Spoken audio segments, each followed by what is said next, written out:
auditrices, auditeurs de votre émission Amour et Solidarité, une émission en caractère social qui vous permet bien évidemment de vous exprimer et de passer en direct.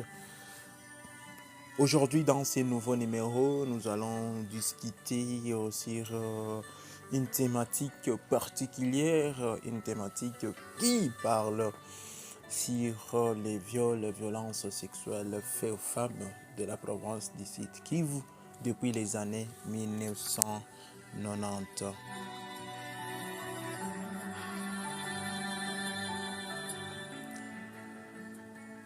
Avant de commencer cette thématique, comme vous le savez, nous avons un numéro. Si vous voulez partager un message, vous voulez passer en direct, nous sommes là. Nous allons juste vous donner cet espace. C'est parce que cet espace est pour vous. Un espace qui vous permet bien évidemment de vous exprimer. Alors, nous sommes sur les 97 12 37 843. 97 12 37 843. Bienvenue dans votre émission Amour et Solidarité.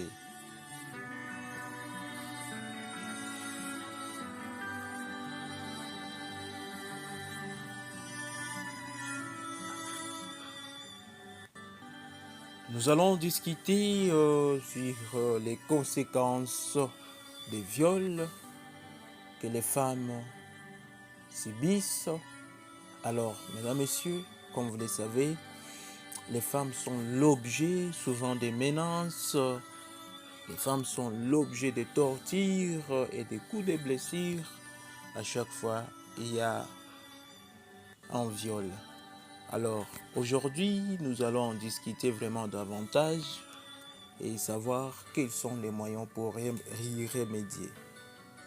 Nous avons les conséquences physiques, sanitaires, les conséquences économiques, les conséquences sociales, et tout ça, les femmes font face. Et comme vous le savez, lorsqu'il y a les viols, souvent, ceux qui sont les plus victimes, on voit les femmes enceintes, on voit les femmes vivant avec handicap, on voit les enfants. Mesdames, messieurs, il n'est pas vraiment question de revenir tout ce qu'on a vécu parce que ça choque énormément, mais de passer à une allure supérieure, de plaider la cause de toutes les femmes, de toutes les victimes qui ont subi les viols et violences sexuelles. Alors, cette émission est pour toutes les femmes à ce moment et chaque étape compte de la vie.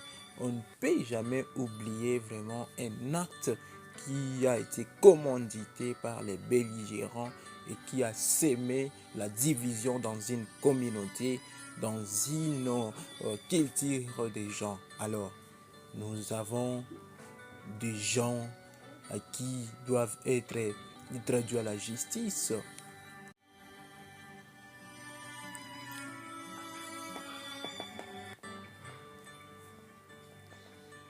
Nous avons dit plus haut qu'à cause de la crainte d'être contaminé d'une éventuelle infection IST ou SIDA, les hommes se méfiaient de chasser même leurs femmes victimes.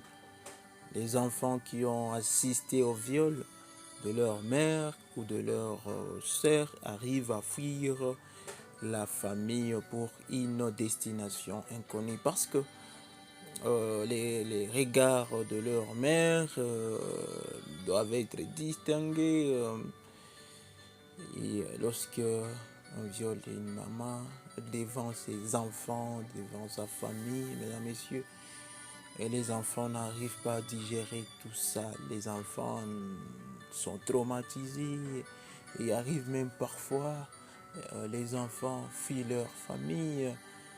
Alors tout ça, nous devons vraiment prendre ça en considération. Et même les maris arrivent aussi à chasser leurs femmes parce qu'elles ont été violées devant leurs yeux, devant leurs enfants.